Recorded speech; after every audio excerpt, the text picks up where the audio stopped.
My YouTube channel JEE Guru Vijay Sinha 11, 12 and JEE.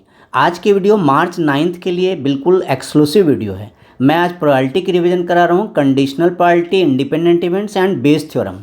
इसके 7 question ही मैंने pick किए हैं। मेरा इरादा ये नहीं है कि मैं क्वेश्चन बहुत से कर दूं, मेरा टारगेट है कि आपके कॉन्सेप्ट याद दिला दूं।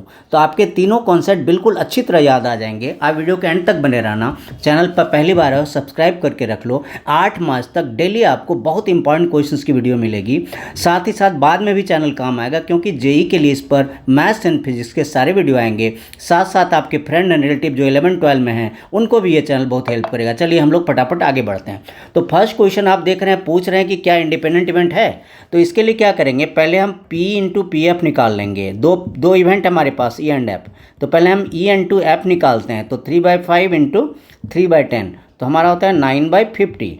अब हम इंटरसेक्शन की प्रोबेबिलिटी देखते हैं कि क्या इसके इक्वल है। क्या इंटरसेक्शन की प्रोबेबिलिटी गिवन ही हमारे पास है। देखो पी ई इंटरसेक्शन एफ हमारे पास गिवन है 1/5। तो हम क्या देखते हैं कि अगर हम मल्टीप्लाई करते हैं तो इंटरसेक्शन के बराबर होता है या नहीं होता है। आप देखो ध्यान से। तो P E intersection F is not equal to P into P F. अगर इक्वल हो जाता तो हम इंडिपेंडेंट बोल देते हैं, लेकिन अगर इक्वल नहीं होते हैं तो हम बोलेंगे E and F R not independent.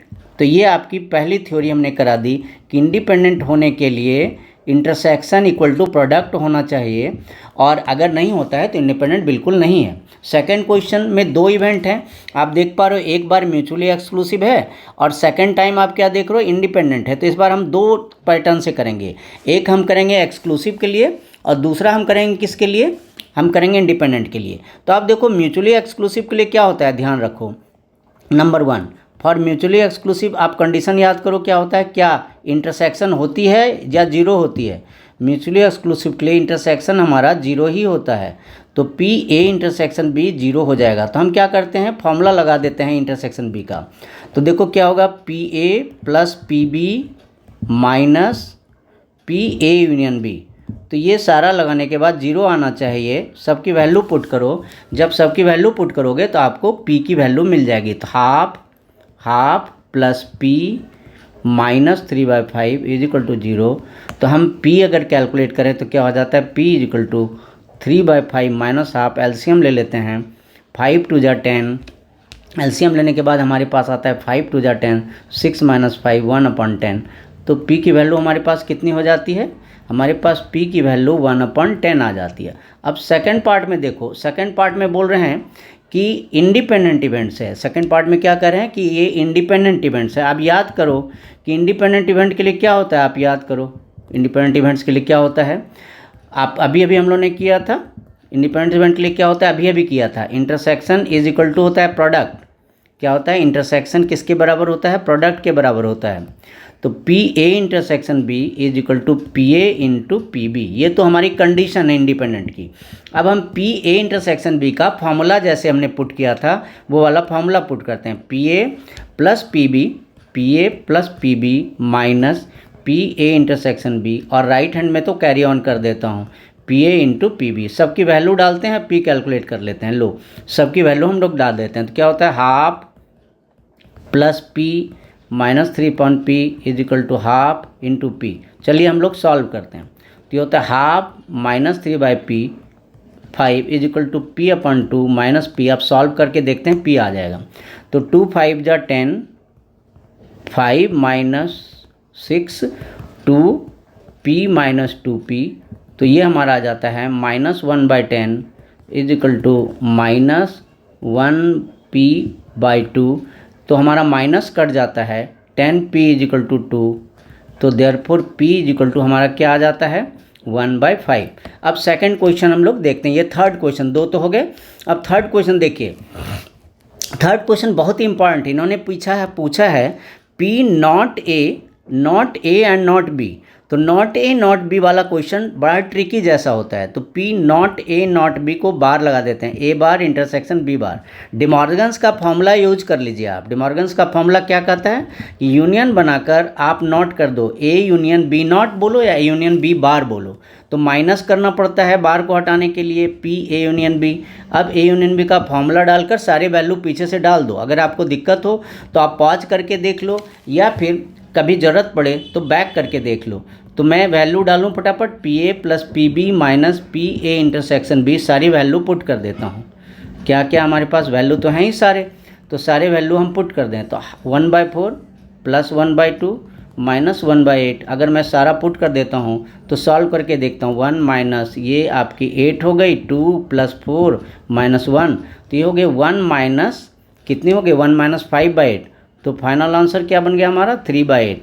अब नेक्स्ट क्वेश्चन देखिए।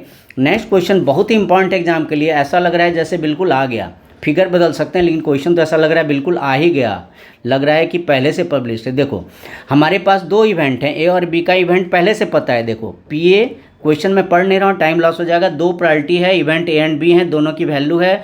कह रहे हैं कि बोथ ट्राई टू सॉल्व, फिर पूछ रहे हैं कि क्वेश्चन, दो क्वेश्चन है, पहला कि प्रॉब्लम सॉल्व हो जाए, दूसरा एग्जैक्टली एक ही सॉल्व कर पाए। पहला सॉल्व हो जाए, दूसरा एग्जैक्टली एक ही कर पाए। तो अब देखो पी ए हमारे पास हाफ है, पी बी हमारे पास 1/3 है, और फर्स्ट क्वेश्चन है, अच्छा इंडिपेंडेंटली वर्ड लिखा हुआ है, ध्यान से देखो इंडिपेंडेंटली वर्ड लिखा हुआ है, इसका मतलब है कि हम डायरेक्ट मल्टीप्लाई कर सकते हैं इंटरसेक्शन के लिए।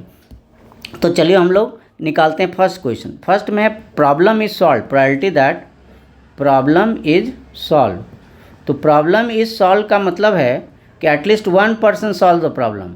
क्या है, priority that at least one solve the problem, at least one solve the problem, solve. ठीक है, इसका मतलब 1 minus no one solve, 1 minus no one solve.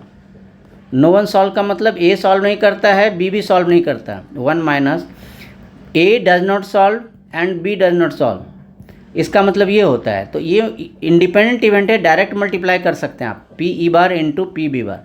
अब हमारे पास पी ए बार और बी बार नहीं है, तो आप कैसे निकालते हैं, पी ए से पी ए बार निकाल लो।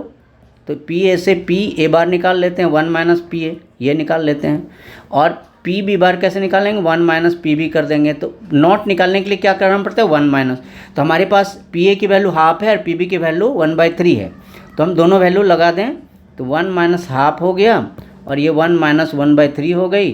तो फाइनली क्या हो गया, 1 माइनस, फाइनली हमारा क्या हो गया, 1 माइनस हाफ इंटू 2/3। तो फाइनली हो गई हमारी 1 माइनस 1/3। तो ये क्या हो गया हमारा 2/3। अब इसका एक पार्ट और है, exactly one solve. Second part देखो क्या है, एग्जैक्टली वन सॉल्व। तो एग्जैक्टली वन सॉल्व का मीनिंग आपको बिल्कुल क्लियर हो गया होगा, एग्जैक्टली वन सॉल्व की क्या मीनिंग हुई, बिल्कुल क्लियर हो गया होगा। नंबर 2, एग्जैक्टली वन सॉल्व का मतलब होता है A solve but B does not solve, और B solve but A does not solve. ध्यान से देखो, एग्जैक्टली वन सॉल्व का मतलब होता है A solve but B does not solve, B solve but A does not solve. तो मैं दोनों को इंडिपेंडेंट इवेंट है तो डायरेक्ट मल्टीप्लाई होगा, P A into P B bar plus P B into P A bar. अब क्या करते हैं, हम दोनों का लगा देते हैं सीधा सीधा वैल्यू। ऐसे तो वैल्यू हमारे पास है, हमारे पास वैल्यू है तो वो लगा देते हैं हम, ठीक है ना, हमारे पास तो वैल्यू है ही पहले से। थोड़ा सा सॉल्व कर लेते हैं, जिस वैल्यू की ज़रूरत होगी वो थोड़ा सा सॉल्व कर लेते हैं। देखो पी ए तो हमारे पास डायरेक्ट है, पी बी बार नहीं है, तो पी बी बार के लिए 1 माइनस पी बी कर लेते हैं। अच्छा, फिर पी बी तो हमारे पास डायरेक्ट है, हमारे पास पी ए बार नहीं है, तो हम 1 माइनस पी ए कर लेते हैं। अब दोनों की वैल्यू हम डाल देते हैं, पी ए हमारा हाफ है, पी बी हमारा 1/3 है, फिर पी बी 1/3 है और पी ए हमारा हाफ है। तो सॉल्व करके देखते हैं, तो 1/2 इंटू 2/3 प्लस 1/3 इंटू 1/2। तो सॉल्व करके देखें क्या होता है, 2/6 प्लस 1/6, 2/6 प्लस 1/6 मीन्स 3/6। तो सॉल्व करके ये हाफ बनता है एग्जैक्टली 1 का। अब क्वेश्चन नंबर आप देखोगे, नेक्स्ट क्वेश्चन है हमारा 5 क्वेश्चन नंबर, ये बहुत ही इंपॉर्टेंट क्वेश्चन है, क्वेश्चन नंबर 5।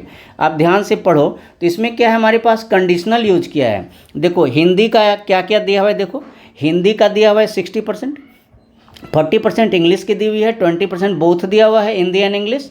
पूछ रहे हैं फर्स्ट में neither Hindi nor English, second पूछ रहे हैं if C reads Hindi then English, फिर थर्ड में पूछ रहे हैं if C reads English then Hindi. तो 3 पैटर्न इसमें है, इसलिए बहुत इंपॉर्टेंट क्वेश्चन है, इसमें आपको 3 पैटर्न मिल रहे हैं। अभी इसके बाद 2 और क्वेश्चन है, दोनों बेस थ्योरम के हैं, वीडियो के बिल्कुल एंड तक बने रहो। तो हिंदी को मैं एच मानता हूँ, देखो हिंदी को मैं एच मानता हूँ, इंग्लिश को मैं ई मानता हूँ। तो देखो क्या क्या दिए हुए हैं हमारे पास। हमारे पास प्रोबेबिलिटी ऑफ हिंदी दी हुई है 60%। तो 60% को हम अभी ज़्यादा नहीं सॉल्व करेंगे, हम सीधा 60/100 लिख देंगे। क्यों कि अगर ज़्यादा सॉल्व करेंगे तो कैलकुलेशन बहुत ज़्यादा बढ़ जाएगी। अच्छा, ये हिंदी है। इंग्लिश कितनी है? 40%। ज़्यादा सॉल्व करने से कैलकुलेशन बहुत बढ़ जाती है प्रोबेबिलिटी में। तो ये 40/100 हो गया। और बोथ कितनी हमारी, हिंदी और इंग्लिश की जो कॉमन है, बोथ हिंदी एंड इंग्लिश, वो है हमारा 20%। तो हम इसे 20/100 कह सकते हैं। अब हम अब एक एक करके सारे क्वेश्चन करते हैं। फर्स्ट क्वेश्चन में कहते हैं कि नीदर हिंदी नॉर इंग्लिश।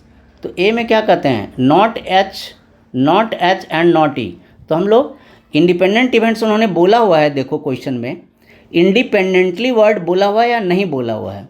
उन्होंने इंडिपेंडेंटली वर्ड नहीं बोला हुआ है। तो हम लोग इसको नॉर्मल प्रोसेस से सॉल्व कर सकते हैं। देखो हम लोग क्या कर सकते हैं, डिमॉर्गन्स लॉ लगा सकते हैं। डिमॉर्गन्स लॉ क्या होता है?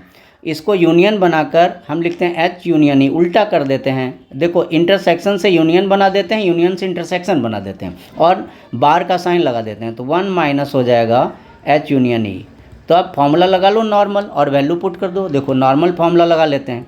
यूनियन का जो नॉर्मल फॉर्मूला है P H plus P minus P H intersection E normal. अब सारे वैल्यू डाल दो।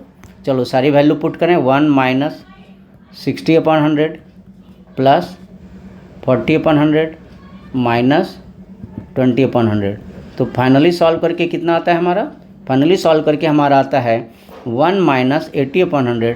तो 80/100 को आप चाहो तो काट लो, 24 जा 25 जा, तो ये 1 माइनस 4/5 आता है। तो ये फाइनली 1/5 आता है। अब देखो पार्ट बी देखो। अब इसका पार्ट बी देखना। पार्ट बी में क्या बोल रहे हैं आप एक बार पढ़ो, मैं एक बार दोबारा पढ़ देता हूँ आपके लिए। एक बार मैं बैक करके पढ़ ही देता हूँ, डोंट वरी। तो देखो पार्ट बी में क्या लिखा हुआ है? पार्ट बी में लिखा हुआ है हिंदी, अगर हिंदी पढ़ता है, अगर if C reads Hindi then C reads English. तो इसमें कंडीशन हिंदी है और क्वेश्चन इंग्लिश है, ध्यान रखो। सेकंड में क्वेश्चन इंग्लिश है, प्रोबेबिलिटी इंग्लिश की है और कंडीशन हिंदी की है। तो सेकंड कर लेते हैं बी पार्ट में क्या है हमारा? उन्होंने पूछा है इंग्लिश की प्रोबेबिलिटी और हिंदी का कंडीशन। तो हो जाएगा ऊपर इंटरसेक्शन लगता है, फॉर्मूला याद रखो, न्यूमरेटर में इंटरसेक्शन लगता है और जो डिनोमिनेटर वाला पार्ट है, डिनोमिनेटर सेम रह जाता है, एच है तो एच ही रह जाएगा। अब सबकी वैल्यू पुट कर दीजिए। इंटरसेक्शन की वैल्यू है 20/100 और हिंदी की वैल्यू है 60/100। तो काटते हैं, 20/60 होती है। तो ये सॉल्व करके हमारा 1/3 होता है। अब देखो सी पार्ट क्या है? उल्टा है, ठीक उल्टा। सी पार्ट में बोल रहे हैं कि इंग्लिश कंडीशन है और हिंदी की प्रोबेबिलिटी बताओ। हिंदी की प्रोबेबिलिटी बताओ, इंग्लिश हमारा कंडीशन है। ये आप पीछे करके भी देख सकते हो क्वेश्चन, मैंने आपको पहले दिखाया, तो आप बैक करके भी देख सकते हो। तो इस बार इंटरसेक्शन ऊपर होगी और नीचे इंग्लिश ही रह जाएगी। आप सबके वैल्यू पुट कर दीजिए। तो इंटरसेक्शन की वैल्यू है 20/100 और इंग्लिश की वैल्यू कितनी है? 40/100। तो कितनी हो जाएगी फाइनली हो जाएगा हमारा 20/40। तो फाइनली हमारा ये हाफ बन जाएगा। अब क्वेश्चन नंबर 6 देखो। 6 और 7 दोनों बेस थ्योरम के बेस पर है। आप वीडियो के बिल्कुल एंड तक बने रहो, ये दोनों क्वेश्चन मोस्ट इंपॉर्टेंट है। साथ ही साथ चैनल को अभी सब्सक्राइब कर लो, क्योंकि डेली आपको इंपॉर्टेंट क्वेश्चन मिलते रहेंगे और मॉडल पेपर वगैरह के भी मैं इंपॉर्टेंट क्वेश्चन जरूर से जरूर पिक करके आपके पास लाते रहूँगा। तो देखो इसमें क्या है, आप ध्यान से देखो इसमें कि 2 इवेंट्स हमारे पास। एक है कि एक कार्ड लॉस्ट है, 1 card is lost. Remaining card से हम 2 कार्ड निकालते हैं, both are found to be diamonds. और लास्ट कार्ड डायमंड है तो प्रोबेबिलिटी निकालो। तो 3 चीज़ें समझनी है आपको कि 52 कार्ड्स में से 1 लूज हुआ और जो 1 लूज हुआ वो डायमंड भी लूज हो सकता है, नॉन डायमंड भी। हम 2 कैटेगरी में बांट देंगे, डायमंड और नॉन डायमंड। कह रहे हैं ड्रॉ करो तो दोनों डायमंड आए। तो हमारी पहले इवेंट लिख लें फिर कंडीशन। देखो इवेंट हमारा ई नंबर 1 है डायमंड और E2 है हमारा नॉन डायमंड, ठीक है। और कंडीशन हमारा क्या है?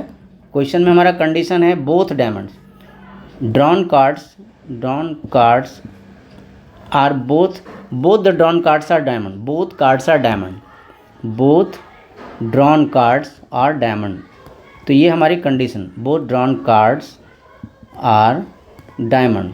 अब देखो आपने मेन चीज़ें समझ ली कि इवेंट कौन है, कंडीशन क्या है। अब क्वेश्चन में देखो क्या है। अब हम क्या करते हैं कि हाँ अपना क्वेश्चन पिक करते हैं। कह रहे हैं कि लॉस्ट कार्ड डायमंड है, प्रोबेबिलिटी निकालो। E1/A बेस थ्योरम में क्या होता है, ऊपर इवेंट निवेट कंडीशन, तो E1/A का मतलब कि लॉस्ट कार्ड डायमंड है तो उसकी प्रोबेबिलिटी बताओ और दोनों का डायमंड आना चाहिए। अब देखो क्या होता है, ये बहुत इंटरेस्टिंग क्वेश्चन है। पहले फॉर्मूला लिखने से हमारा दिमाग खुल जाता है, पहले हम फॉर्मूला लिख लेते हैं, इससे माइंड ओपन हो जाता है कि हमें क्या क्या चाहिए। तो देखो P(E1) इंटू PA/E1 अपान 2 होते हैं, नीचे दोनों होते हैं, अगर 3 इवेंट हो तो 3 होते हैं, 2 हो तो 2 होते हैं। तो यहाँ पे हमारे पास 2 इवेंट हैं तो हम दोनों लिख देते हैं, PE2 इंटू A/E2, दोनों इवेंट लिख दिया। अब दोनों की वैल्यू डाल दीजिए। अब हमारे पास सारे वैल्यू तो है नहीं, तो पहले हम सारे वैल्यूज ही क्यों ना निकाल लें, सारे वैल्यूज नहीं है, हम सारे वैल्यूज निकाल लें। तो PE1 मतलब डायमंड का, P1 का मतलब डायमंड की प्रोबेबिलिटी, तो डायमंड होते कितने हैं, डायमंड होते हैं हमारे पास कितने, 13, 52 में से एक डायमंड, तो 13 डायमंड हैं, 52 में से एक, 13/52। E2 क्या है, नॉन डायमंड, नॉन डायमंड कितने होते हैं हमारे पास, बोलिए, नॉन डायमंड 39 होते हैं। डायमंड अगर 13 है तो नॉन डायमंड कितने हो गए हमारे, नॉन डायमंड हमारे हो गए 39। तो नॉन डायमंड अगर 39 है तो उसकी प्रोबेबिलिटी कैसे निकालेंगे हम नॉन डायमंड की, 39 में से एक और 52 में से एक, 39/52, कैलकुलेशन नहीं कर रहा हूँ। अब देखो A/E1 का मतलब क्या होता है, A/E1 का मतलब होता है two diamonds if one diamond is lost, one diamond is lost, ये मतलब है। मतलब एग्जाम में नहीं लिखना है, मैं आपके समझाने के लिए लिख रहा हूँ, आपको एग्जाम में नहीं लिखना है। तो अगर एक डायमंड लूज हो गया तो आपके पास 12 बचे हैं, एक डायमंड लूज हो गया, 12 बचे हैं, तो 12 में से 2 ड्रॉ करना है, और टोटल डायमंड एक शॉर्ट, एक टोटल डायमंड तो नहीं, टोटल कार्ड्स में से एक शॉर्ट है, तो 51C2। फिर से समझो, 1 डायमंड इज लॉस, तो डायमंड 12 बचे, उसमें से 2 निकालना है। एक कार्ड लूज हो गया तो 52 में से 52 में से 51 कार्ड बचे, उसमें से 2 निकालना है। तो अगर मैं इसको थोड़ा सॉल्व कर दूं शॉर्टकट मेथड से, आप अपने मेथड से कर सकते हो, 12 × 11 2 × 1, मैं अपने मेथड से कर देता हूँ, आप अपने मेथड से कर सकते हो। तो ये थोड़ा शॉर्टकट से कर दिया। तो ये मैं क्या करता हूँ, 2 लिख देता हूँ, 2 है तो दोनों साइड ऊपर नीचे 2 लिख दिया। लेकिन आप नॉर्मल NCR का फॉर्मूला लगा के करना चाहो तो फॉर्मूला लगा के कर दो। तो आपके डिनोमिनेटर कट गए, तो बच्चा क्या, 12 × 11 अपान 51 × 50। मैं क्या करता हूँ, इसके डिनोमिनेटर को टच नहीं करता हूँ, क्यों कि अगर कट करूँगा ना तो कैलकुलेशन के टाइम पे डिनोमिनेटर अलग अलग दिखेंगे, तो मैंने इसे नॉर्मल यहीं का लिख दिया है। अब A/E2 का मतलब देखो, PA/E2 का मतलब क्या है कि 2 डायमंड निकालना, 2 diamonds if one non diamond is lost, 2 diamonds if one non diamond is lost. इस बार लूज कार्ड कौन है, लॉस्ट कार्ड, इस बार लॉस्ट कार्ड है नॉन डायमंड। तो अब क्या देखो, अगर आपको 2 डायमंड निकालने हैं तो आपका लॉस्ट कार्ड डायमंड नहीं है, तो नॉन डायमंड लूज होगा, लॉस्ट कार्ड अगर डायमंड नहीं है तो आपके 13 के 13 डायमंड बचे हुए, 13 डायमंड है, उसमें से 2 निकालना है। लेकिन एक कार्ड शॉर्ट है तो 51 में से 2 निकालना है। इसको हम लोग फिर से सॉल्व कर लेते हैं, डिनोमिनेटर को कभी डिस्टर्ब नहीं करेंगे। तो ये 13 × 12 2 × 1 अपान 51 × 50 अपान 2 × 1।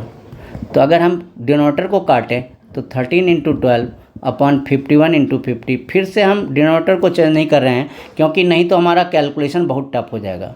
तो 156 अपान 2550। अब क्या है, 1 में पुट कर देते हैं, सारे जितने हैं हम सबको 1 में पुट कर देते हैं। मैं आप बैक करके देख लेना, 1 में हमने फॉर्मूला लिखा था ना, तो रिक्वायर्ड प्रोबेबिलिटी क्या हो जाएगी, सारे वैल्यू अगर डाल दें तो देखो क्या हो जाएगी, रिक्वायर्ड प्रोबेबिलिटी सारे वैल्यू डालने के बाद। तो मैं न्यूमरेटर की वैल्यू डालूँ तो न्यूमरेटर में है 13 अपान कितनी है, न्यूमरेटर में 13/52 इंटू, मैं थोड़ा क्लियर लिख दूँ, मिक्सअप हो गया। तो देखो रिक्वायर्ड प्रोबेबिलिटी कितनी होगी, न्यूमरेटर में है PE1, क्या है PE1 इंटू PA/E1, देखो वैल्यू डाल रहा हूँ सिर्फ फॉर्मूले में, अपान PE1 into PA/E1 plus PE2 into PA/E2। तो ये सारे वैल्यू अगर हमने डाल दिए तो डिनोमिनेटर बचाने का क्या फ़र्क पड़ा, सारे डिनोमिनेटर हमारे कट गए, देख पा रहे हो, सारे डिनोमिनेटर मेरे कट गए हैं। तो अब बचा है सिर्फ हमारा न्यूमरेटर वाला पार्ट बचा है, तो वो हम लोग कॉमन लेके आराम से सॉल्व कर सकते हैं, कॉमन ले लेके सॉल्व कर लेते हैं। एक क्वेश्चन और बचा है, तो आप वीडियो के एंड तक बने रहो, क्योंकि ये मोस्ट इंपॉर्टेंट क्वेश्चन जो अगला क्वेश्चन है वो मोस्ट इंपॉर्टेंट क्वेश्चन बचा हुआ, बिल्कुल समझो कि एग्जाम में आया ही आया। अब हम कॉमन लेके इसको थोड़ा सा सॉल्व कर लें, तो चलो कॉमन लेके सॉल्व करते हैं। 13 × 132 और नीचे से 13 को कॉमन ले लूँ तो 132 प्लस 3 × 156। थोड़ी थोड़ी कैलकुलेशन करते हैं, हल्की हल्की कैलकुलेशन करते हैं, आप आराम आराम से समझ कर करो, लेकिन मैं आपके लिए फटाफट कैलकुलेशन कर देता हूँ। प्लस ये मल्टीप्लाई करके 468 हुआ। तो अगर हम सॉल्व करते हैं तो देखो काट वाट के क्या आता है हमारा, सॉल्व करने पर काट कर क्या आता है, जस्ट 1 सेकेंड। तो सॉल्व करूँ तो काट कर देखो क्या कितना आता है हमारा, तो काट कर आता है हमारा 132/600। अगर हम फर्दर कटिंग करते हैं, फर्दर कटिंग, तो काट कर हमारा आता है, पहले 2 से काटा, फिर मैं डायरेक्ट 6 से ही काट देता हूँ, 6 से काट देता हूँ, तो ये हमारा फाइनली होता है 11/50 आ जाता है। अब 7th नंबर, क्वेश्चन नंबर 7 देखो, क्वेश्चन नंबर 7 भी बेस थ्योरम का ही है, बहुत इंपॉर्टेंट क्वेश्चन है। देखो इसमें 2-3 हमारे पास इवेंट हैं और एक कंडीशन है। देखो इवेंट क्या है, नोज द आंसर पहला इवेंट, गेसेस द आंसर दूसरा इवेंट, और उसके बाद क्या है कि आंसर विल बी करेक्ट। 3 चीज़ें हैं देखो, आंसर विल बी करेक्ट, पहला है कि नोज द आंसर, दूसरा है गेसेस द आंसर। 2 इवेंट हो गए, मैं लिख दूँ दोनों इवेंट। देखो और क्वेश्चन हमारा पूछा है answer it correctly given that है। देखो सबसे कुछ समझ लो, प्रोबेबिलिटी किसका निकालना है, नोज द आंसर का, और कंडीशन क्या है, देखो प्रोबेबिलिटी निकाला है नोज द आंसर, लेकिन कंडीशन क्या है, आंसर्स करेक्टली। तो जरा मैं सब कुछ लिख दूँ आपके पास इवेंट वगैरह। तो event number 1 knows the answer, event number 1 क्या है, knows the answer. Event number 2 क्या है, guesses the answer, guesses the answer, और कंडीशन क्या है हमारा, आंसर्स करेक्टली। क्या है कंडीशन, आंसर्स करेक्टली। तो ये हमारा कंडीशन है। अब हम लोग उसी हिसाब से करते हैं। क्वेश्चन पूछा है probability that the student knows the answer given that it he answered correctly. तो अब क्या है कि नोज द आंसर मतलब E1 पूछा है उन्होंने, कंडीशन ए है। तो क्वेश्चन में हमारा क्या पूछा है, E1/A। तो E1/A पहले ही लिख लें, जिससे हम वैल्यू हमारे लिए इजी हो जाएगा। E1/A का क्या फार्मूला होगा, हम पहले लिख लेते हैं। तो फार्मूला होगा E1 × A/E1 अपॉन, फिर दोनों को ऐड कीजिए, E1 × A/E1 plus E2 × A/E2। अब सबकी वैल्यू हम डाल देते हैं, A/E2। चलो सबकी वैल्यू पुट कर दें। तो हम सबकी वैल्यू पुट करते हैं, उसके पहले ज़रा लिख लें सारे वैल्यू। तो आप लिख लो सारे वैल्यू। देखो P(E1 E2) तो हमारे पास पहले से है, वो क्वेश्चन में दिया हुआ है। P(1 A1 E2) हमारे पास क्वेश्चन में, नोट कर लें।